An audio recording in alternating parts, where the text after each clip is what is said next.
Hi, my name is Glen Gregory from Microsoft Studios, and you're watching Platform32. Recently, Microsoft were kind enough to invite me to their Kinect Star Wars event, where I got to try for myself the final product and have a go on all of the available game modes. But sadly, my early preview of Kinect Star Wars is causing a disturbance in the Force. I can't decide whether to look at the game from the eyes of a Star Wars fan, a hardcore gamer, or from the viewpoint of it being a party game aimed at young children. Whatever option I choose, I'm afraid the outcome isn't going to be pretty. But before I give you my opinion on the game, let's hear from Microsoft's product manager Glen Gregory, who we interviewed in the basement of Jabba's palace. Or was it the London History of Film Museum? Who cares? So Glen, what game modes will feature in Kinect Star Wars? The first mode is Jedi Destiny Dark Side Rising, which is a whole story-based campaign. You start off as a Jedi Padawan and you go through a number of different experiences, including lightsaber combat, space flights, space combat, speeder bikes, as you kind of uncover this this mystery or this conspiracy that's threatening the Galactic Republic. We also have pod racing, which is a different story. It's a full pod racing career. You travel across 5 different planets and go through 6 different races. Then we also have Rancor Rampage, which is based on the Rancor monster from Return of the Jedi. And you play as the monster, and your objective is really just to destroy as much as possible, as quickly as possible. And we have a number of different Rancors on different planets. And then we also have Galactic Dance-Off, which is kind of a fun mode. It's a little bit different. It's completely separate. It's a bonus mode, really, which lets you dance for Jabba the Hutt, and earn your freedom as a dancer. And it's, we have, 15 different songs, and we have different locations for each different song. And then finally, we have a mode called Jedi Duels, which is, basically the boss battles in the Jedi campaign. Put you into a duel mode where you're facing off against an enemy and you're doing kind of a quick time event attack and then trying to disable them. And then because there are some characters like Darth Vader that don't exist at the time of the fiction we have in the Jedi Destiny campaign, we created a separate mode where you could duel those characters as well. Sweet! And how does the co-op aspect of the game work? In some of the modes like Jedi Destiny and Rancor Rampage, it's drop in, drop out co-op at any time. So, I could be playing along, and if you want to jump in, you just stand there and raise your hand, and it'll drop you into wherever I happen to be. And then in pod racing, you can race against the other player. And then dance mode, you can jump in and dance with the other person as well. The Rancor Rampage game mode has definitely got my attention, and I've heard that there are different types of Rancors to play as. Can you tell us what they will be?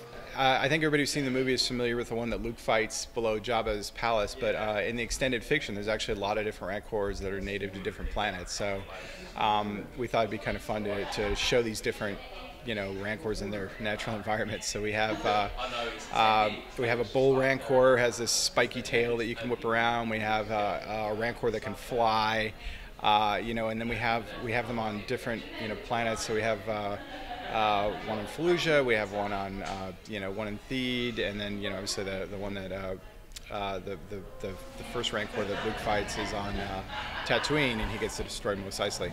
Awesome! It's pretty cool that you're drawing from the extended fiction to get your inspirations and not just lifting things from the movies. So, what do you think will draw the most dedicated hardcore Star Wars fans to play this game? The funny thing about it is when I talk to people who are like really hardcore Star Wars fans, I think they really like the idea that there are a lot of different experiences from the Star Wars universe. So some of them love the idea of the dance mode, and I think some of them, really appreciate Rancor, because when have you ever been able to be a Rancor before? So, I mean, I'm personally kind of a Star Wars, hardcore Star Wars fan myself. So, I think it'll appeal to different people who appreciate the fiction in different ways. All right, thanks for speaking to us, Glen. Now on to my first impressions. First up, the main story mode, Jedi Destiny Dark Rising. This campaign is the meat of Kinect Star Wars, and really good looking cutscenes hold together the action set pieces nicely and give an interesting narrative to follow.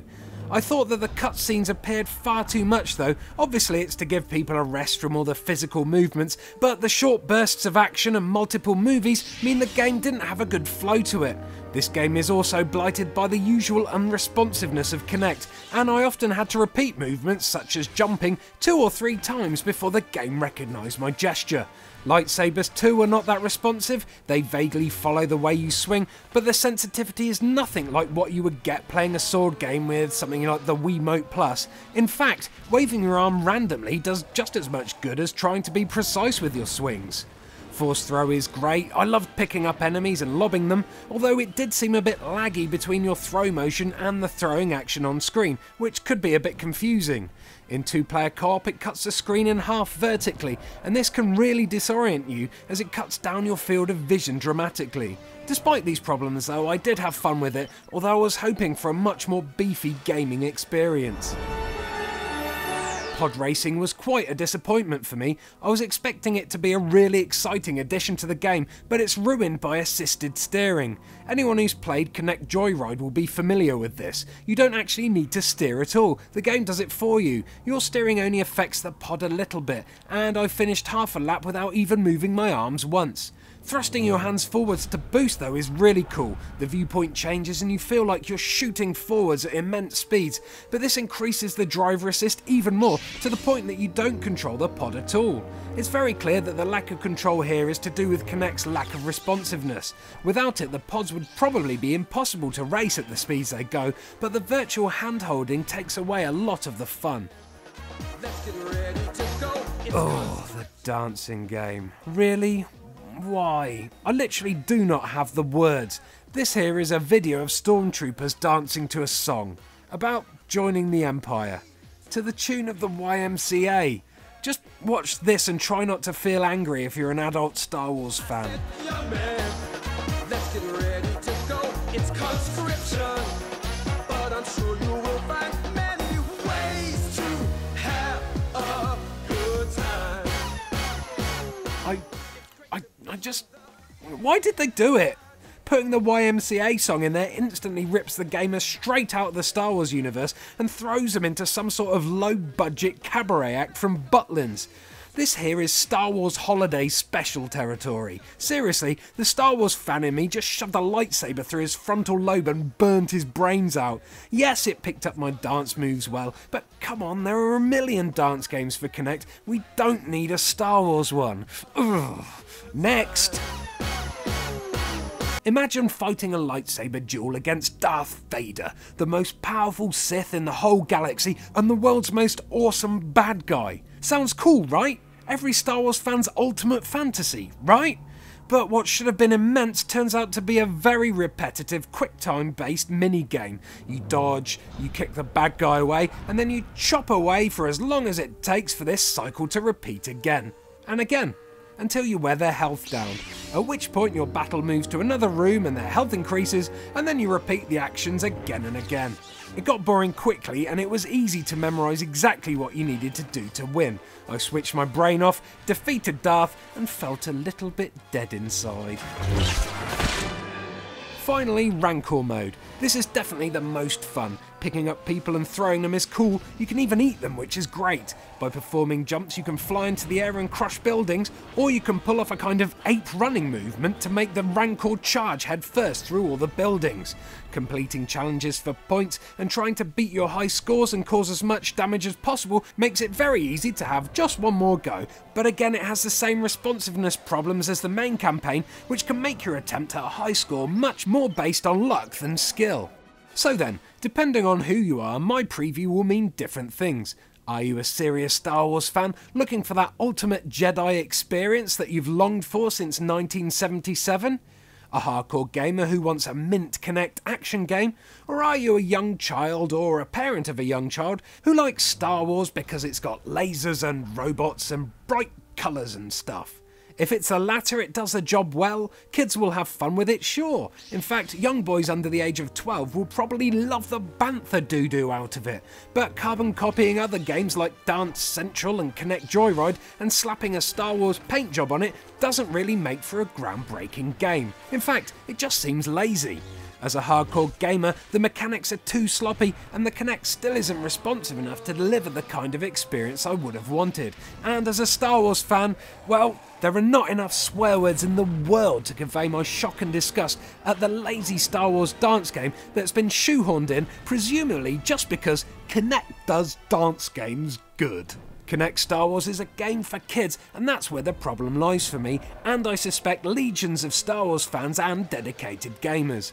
I wanted a Kinect game that made me feel like a true Jedi. Instead, I was presented with a semi-interactive cartoon and a host of Star Wars themed mini-games which, while fun initially, will not present anyone with a true long-lasting gaming experience. I think the real problem here is that a game has been made whose theoretical ideals appeal to the hardcore, the older gamers and the sci-fi fans, but the final end product is aimed solely at the casual gamer market, the ones who don't really care about Star Wars or gaming to the extent that the people who are actually looking forward to this game do. It would be like bringing out a Barbie game and all these little girls would imagine that with it they could play dress up and drive pretty cars and date Ken and do dancing games. And then the actual game, it turned out to be a first-person shooter where you got bonuses for kneecapping people who were wearing the same dress as you to the prom. So really, to sum it all up in one sentence, from my hands-on preview, Kinect Star Wars is looking to be a mediocre game which has been aimed at completely the wrong target audience in a bid to drive large sales from the casual gaming market. I mean, come on, in the real world, would this girl even know what a Moff Tarkin was? I guarantee she wouldn't give a crap about a space film made in the 70s if she wasn't paid to do this advert. Come on, Microsoft, make a Kinect game for the big boys ever!